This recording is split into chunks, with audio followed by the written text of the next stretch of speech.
15 things you didn't know about Ellen Degeneres. What up, people? This is the Voice of Knowledge feed, back at you with another collab. Let's get on with it. Ellen Degeneres is thought of as being a national treasure who manages to make the world less of a garbage place. But how much do you really know about the queer advocate? From her very special diet to her strict religious upbringing, here are 15 things you didn't know about Ellen Degeneres. Number 15. Ellen's many awards. Ellen Degeneres is quite a talented individual, and she has the awards to back it up. Combined, she has the most nominated for a total of 143 awards. That includes everything from Emmys, Grammys, Golden Globes, and even SAG Awards. Out of those 143 nominations, Degeneres has managed to rack up an impressive 76 wins, starting all the way back in 1991, with her first win for the funniest female stand-up comic. Number 14. Ellen's generosity. Her generosity has been viewed all over the world thanks to her television show and the wonderfulness of the free and open internet that we currently have. For the moment. Over the years, Ellen has been giving and giving to those who are less fortunate because A, she can, B, she's grossly rich, and C, because she's just that generous. Most notably is during the holidays, when the audience participates in Ellen's 12 days of giveaways. She's also a charitable donor to over 45 different charities that include raising awareness and money for breast cancer. Most recently, Ellen did an incredibly large giveaway of $1 million to her studio audience as part of a partnership with Honey Nut Cheerios. Number 13. No formal education. That's right, everyone. Ellen Degeneres is a college dropout. There's obviously nothing wrong with that, but some people will gladly argue that that's not the case. It was definitely a lot easier to get by being a college dropout back in the day, but here in the present, not so much. That being said, you can still have a great life and be widely successful without going the traditional route.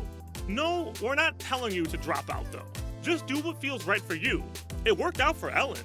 Even though she never did go to college, she was given an honorary doctoral degree from the University of Tulane back in 2009 in her home of New Orleans, Louisiana.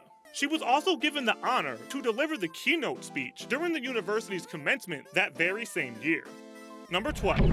Ellen the Trailblazer. Representation on television wasn't as broad as it is in this day and age, but still even then, the television industry still has a long way to go.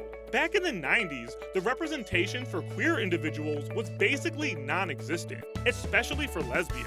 That all changed when in 1997, Ellen Degeneres made TV history by becoming the first actress to play a lesbian role, though she was really just being herself. Another thing that Ellen has managed to accomplish is becoming the second woman ever to host the Oscars without a co-host, the first being Whoopi Goldberg. She also happens to be the first ever to win the Saturn Award for a voice performer, given out by the Academy of Science Fiction, Fantasy, and Horror Films. Number 11. Ellen the Vegan. Degeneres has stated many times that she is an avid animal lover and advocates for their well-being and ethical treatment. She loves animals so much so that she even proved herself to be true to her word by sharing that she does follow a completely plant-based diet. Not only that, but her wife, actress Portia Lee James Degeneres, is a vegan as well. She often promotes a vegan lifestyle on the website for her show, with little segments like Meatless Mondays and vegan recipes. She also happens to be a coordinator for the vegan outreach website Going Vegan with Ellen. At one point, she wanted to open up her very own vegan restaurant in Los Angeles called Bakadoo that would specialize in serving taps. However, plans eventually fell through. Number 10. No match for FLOTUS. Back when Michelle Obama was the First Lady of the United States, she made a guest appearance on The Ellen Show in 2012. This was at the same time when the First Lady's arms were getting media attention for being quite toned. Apparently, the media doesn't believe anyone past the age of 40 can be toned. It's really not a shocker, considering that Michelle Obama started the Let's Move campaign to tackle childhood obesity. The guest and the talk show host were discussing her workout routines and what exercises she did when the conversation made its way over to push-ups. Degeneres then challenged Obama to a push-up contest, where she made it up to 20 and ended up only losing by 5 reps. FLOTUS did not come to play. Number 9. Ellen's Energy Adventure. Celebrities have all sorts of things tied to their name that make them popular with the everyday average Joe, such as perfume lines and clothing brands. The thing is, how many of these celebrities can say that they've had a ride modeled after themselves?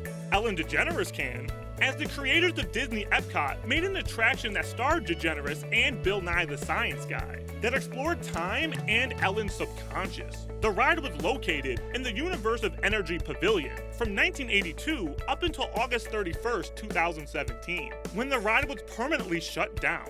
The pavilion will actually be replaced with a Guardians of the Galaxy themed roller coaster in the upcoming years. Number 8. Ellen's famous relatives. It seems that these days, celebrities are finding out that they have long-lost family members that also happen to be celebrities. That's exactly what happened to Ellen when it was revealed that she has not one, but 2 famous living relatives. The first one being pop star Madonna. As it turns out, Madonna and Ellen are 11th cousins, due to the fact that they share the same 10th great-grandfather named Martin Acoin, who was from France. The second relative is Catherine, Duchess of Cambridge, who married into the royal family. Ellen received notice detailing that her and the Duchess happened to be 15th cousins, as they share the common ancestor named Thomas Fairfax. What are the odds? Number 7. Ellen's net worth.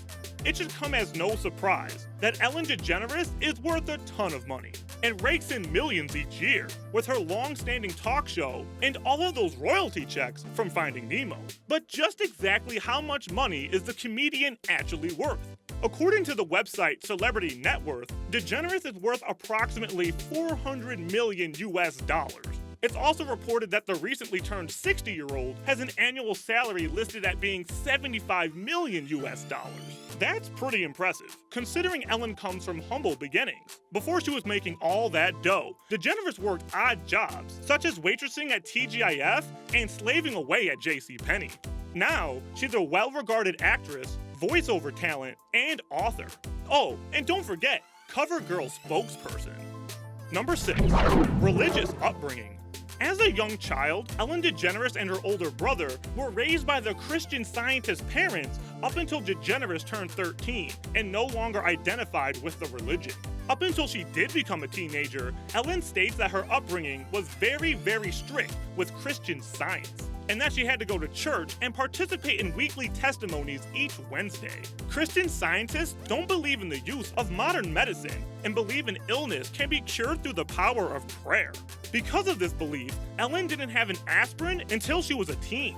These days, she's more spiritual than religious, though she does believe in God, and states that she believes he is omnipresent. Number 5. The not-so-funny one. As it turns out, Ellen DeGeneres isn't the only clown cracking jokes in her family. Surprise, surprise, her older brother Vance was the designated funny man in the DeGeneres clan. While growing up, Ellen's parents, Elliot and Betty, decided to divorce when Ellen was just 13 years old. That's, of course, a very challenging age on its own for any teenager, but added to the fact that her parents were splitting up, it proved to be even harder on the 2 kids. In order to get through such a hard time, DeGeneres took a page from her brother's book and decided that comedy would be her saving grace. She'd often break out into dancing in order to help cheer her mother up and make her laugh. Number 4. Ellen's breakdown. The world learned of the news that Ellen DeGeneres and her girlfriend at the time, Anne Heche, had recently decided to call it quits after being together for almost 4 years. The relationship was quite publicized in the media and was a devastating blow for fans from all over the globe, but even more so for the friends and family of the two. Everyone believed that they were gonna last. Why, the two even wore matching wedding bands. It came as a real shock, since the two seemed to be paired at the hip, and reports stated that the couple was looking for a new home together just days before the split was publicly announced. Ellen revealed that it took a real toll on her heart, and she began to doubt whether or not Heche had ever truly loved her. Number 3. Legal troubles. It all started back in 2009, when it was revealed that DeGeneres was coming under fire from multiple record labels. The labels quickly took legal action against the comedian when they realized that she was using songs on her show as dancing music. For anyone that doesn't watch the Ellen DeGeneres show, she often breaks out into a dance, and she does so while in the aisles with the audience members. Now, there's nothing wrong with using music as long as you use the proper license and give credit. It was brought into the light that she was doing neither of those two things. But the Ellen Show and the record labels ended up settling the matter. Perhaps with a hefty payout, Ellen would be able to resolve it, as we all know now her net worth. Number 2, none the wiser. Back when Ellen was merely starting out as an adult in her 20s, she was involved in a relationship with a woman named Kat Perkoff. Described as her first love, Perkoff was said to be a poet by her sister Rachel Perkoff, and was even a bar owner in New Orleans at the time. On the night of June 26, 1980, the couple was attending a concert in which Ellen's brother was starring in. At some point in the night, Perkoff decided to leave and asked Ellen to come with her, but Ellen was dismissive of her and decided to stay. Ellen took a cab home that night and noticed an auto accident involving a tree. She later learned the next morning that it was Perkoff who had been involved with the collision, where she did not make it. Number 1, Ellen's dark childhood. As we previously stated, Ellen's parents filed for divorce back in 1973, when she had just barely entered her teen years. Ellen went to live with her mother, and her brother stayed with the father. It was years later that Ellen's mother Betty would remarry a man named Roy Grusendorf, who worked as a salesman, and he would move them to Atlanta, Texas. In the following years, Betty Degeneres developed breast cancer, and at the time was dealing with going through with a mastectomy. At that time, that's when her stepfather began to assault the 16 to 17-year-old Degeneres. She stated in an interview with People magazine that she once had to kick in a window to escape from him as he tried to break into her room. She later spent that night sleeping in a hospital. If you made it this far, you're the real MVP. If you want to see more videos like this one, click this link right here to go to my channel, Knowledge Feed. I'll see you there.